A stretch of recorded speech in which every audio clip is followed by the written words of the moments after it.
શા માટે ગુજરાતના યુવાનો ગાંધીજી કરતાં સરદાર વલ્લભભાઈ પટેલથી વધારે પ્રભાવિત થઈ રહ્યા છે? શું આઝાદીની લડાઈમાં માત્ર ગાંધીજી એક જ નાયક હતા?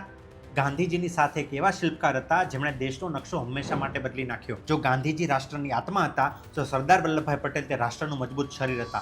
તેમનું સૌથી મોટું કાર્ય તો એ હતું કે 500થી વધુ રજવાડાઓ જેઓ પોતાની અલગ અલગ દુનિયામાં જીવી રહ્યા હતા તેમને એક અખંડ ભારતમાં જોડીને અશક્ય લાગતા કાર્યને શક્ય કરી બતાવ્યું. તો પછી આ બે મહાપુરુષો વચ્ચે ખરેખર શું તફાવત હતો? સરદાર પટેલ પણ અહિંસાને માન આપતા હતા, પણ શું અહિંસા એક રાષ્ટ્ર ચલાવવા માટે પૂરતી હતી? જ્યારે હૈદરાબાદ અને જુનાગઢ જેવા રજવાડાઓએ ભારત સાથે જોડાવાનો ઇનકાર કર્યો ત્યારે શું માત્ર વાતોથી કામ ચાલી શક્યું હોત?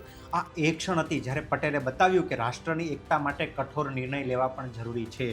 પણ આ બધું તો ઇતિહાસની વાત છે. આજે કેમ પટેલનો વારસો વધુ ગુંજી રહ્યો છે? શું આજની પેઢીને શાંતિના દૂત કરતાં નિર્ણાયક નેતા વધુ પસંદ છે? આજના યુવાનોને તાત્કાલિક પરિણામ જોઈએ છે અને પટેલની છબી એક એવા નેતાની છે જેઓ પરિણામ આપવામાં માનતા હતા. આ વાત ગાંધીજી અને સરદાર પટેલમાંથી કોઈ એકને પસંદ કરવાની વાત નથી. બંને એક જ સિક્કાની બે બાજુ હતા. ગાંધીજીએ ભારતને નૈતિક દિશા આપી તો સરદાર વલ્લભભાઈ પટેલે ભારતીય રાજ્યનો મજબૂત પાયો નાખ્યો.